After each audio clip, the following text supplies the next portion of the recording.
Let's take a look back on today's top headlines. So President Donald Trump signed an executive order banning transgender athletes from competing in girls and women's sports. It's the latest in a series of actions targeting transgender Americans. And football fans across the state are ready for the Super Bowl. Next at 5, state officials say recent data points to more college-age mobile sports bettors. We'll have more on that coming up on 4029 News at 5. Live, local, late breaking. This is 4029 News at 5. Good evening, I'm Allison Wise. And I'm Brendan Evans. Welcome to 4029 News at 5 o'clock. We're going to get right to your getting ready weather. Cloudy, kind of dreary day today. Some spotty showers still out there. Chief Meteorologist Darby Bybee getting a look at what's happening right now. That's right. Darby, how much rain could we see?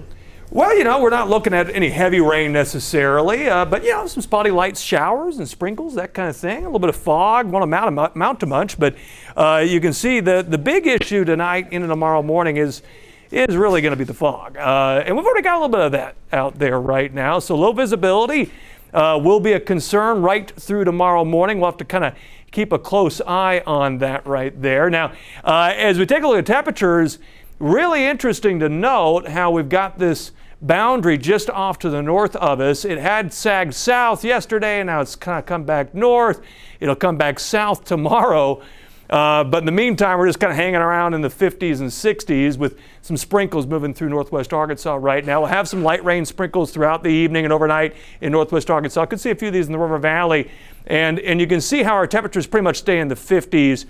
We'll have that fog at times, so kind of watch out for that again tonight and tomorrow morning, kind of like what we had this morning. Front starts to move through around noon tomorrow. We warm in the 60s in much of NWA.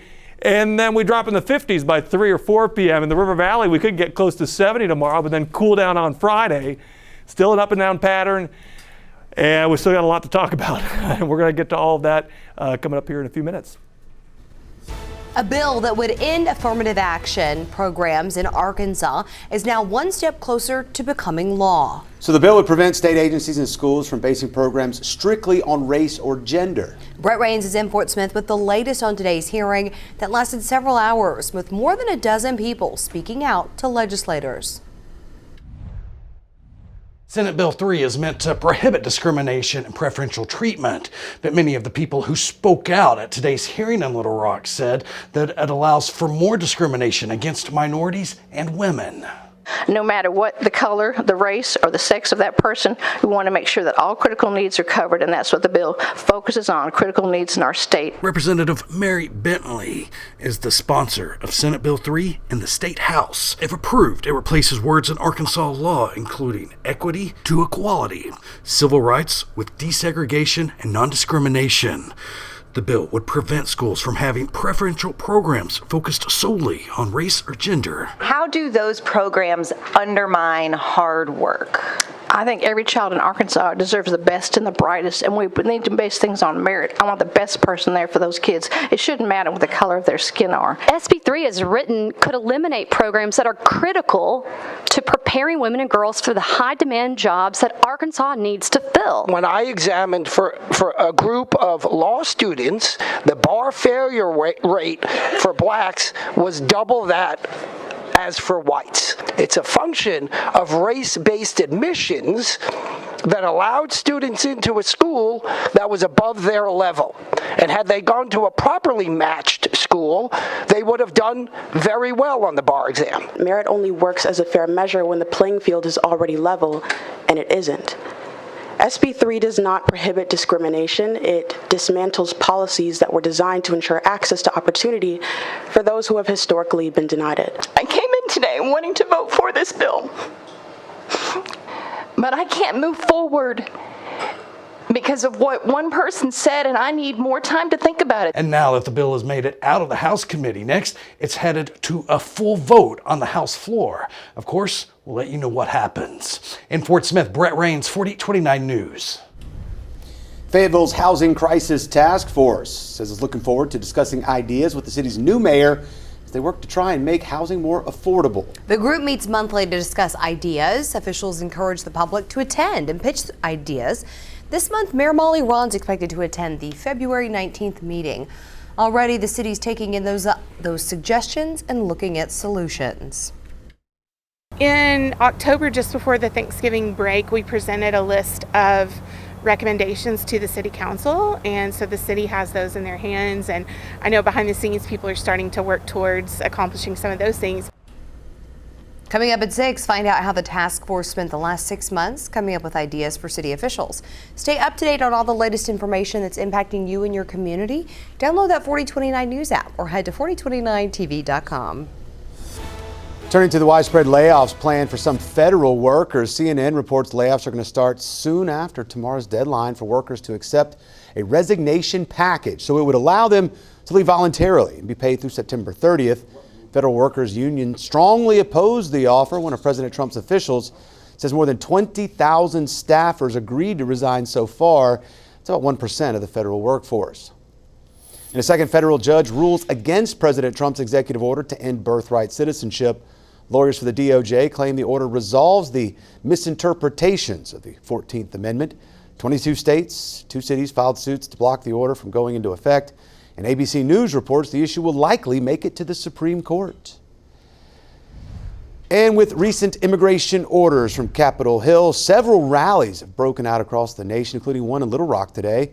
This was among a string of protests today that stretched through many major cities across the U.S., demonstrating against those new immigration policies.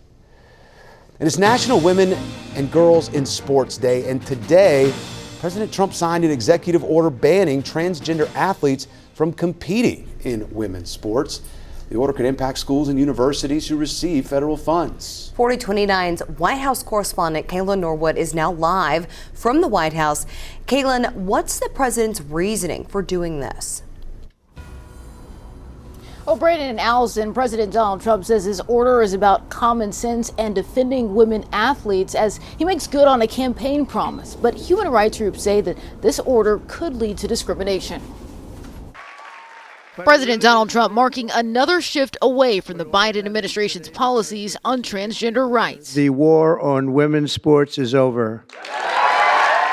President Trump signed an executive order Wednesday aimed at keeping people biologically assigned male at birth from competing in women's or girls' sports, surrounded by supporters and female athletes. Every school receiving taxpayer dollars on notice that if you let men take over women's sports teams or invade your locker rooms, you will be investigated for violations of Title IX and risk your federal funding. There will be no federal funding.